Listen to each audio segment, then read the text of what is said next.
في كركوك لقي 24 مدنيا مصرعهم، وأصيب 3 آخرون بحادث مروري مروع شمال غربي المحافظة. الحادث كان نتيجة تصادم سيارة نقل تحمل خزانات معبأة بالبنزين انفجرت إثر اصطدامها بسيارة أخرى صغيرة على طريق باجوان المؤدية إلى ناحية الدبس، ما أدى إلى مقتل من فيها. حادث لم يشهد له مثيل في الطريق الذي يربط مركز كركوك بناحية الدبس، وذلك عندما كانت سيارة تقل عائلة من بغداد إلى المناطق الشمالية لغرض قضاء أيام عيد الفطر المبارك، لكن المنية حالت دون ذلك، مما أدت إلى قتل أكثر من 20 شخص بين رجل وامرأة وطفل. هذه مو أول مرة تصير حوادث على هذا الشارع.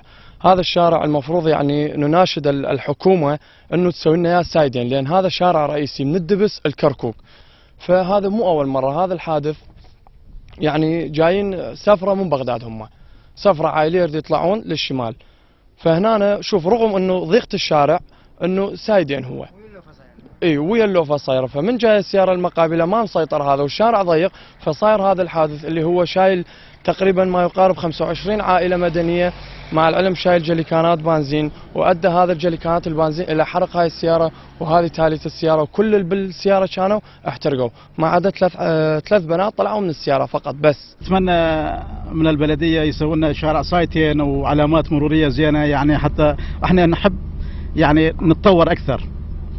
فاحنا من سكنة هاي المنطقة يعني صار لنا سنين هنا، وعلى هذا الشارع من السبعينات لحد الآن نفس الشيء، ما تغير أي شيء، فأكثر المشاكل ده يصير هنا، فعلى نتمنى من البلدية يعني يسوون لنا فرد حل.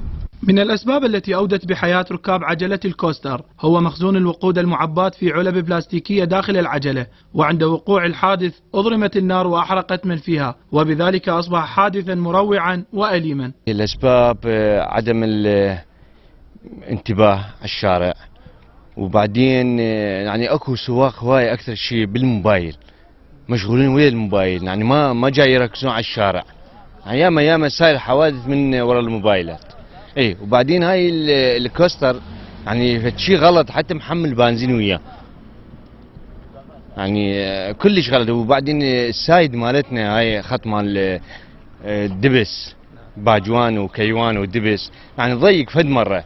يبقى الانتباه والتركيز في قيادة العجلة هي الطرق المؤدية للنجاة، وكما يقال الحذر غلب القدر. الطريق الذي يربط ناحية الدبس بكركوك يسمى بشارع الموت، نتيجة مرور السيارات ذهابا وإيابا بسايد واحد، الأمر الذي ينعكس سلبا على قاطني الناحية، وذلك لحدوث زخم مروري كبير فضلا عن الحوادث المروعة فيه. محمد صقر، العراقية، كركوك.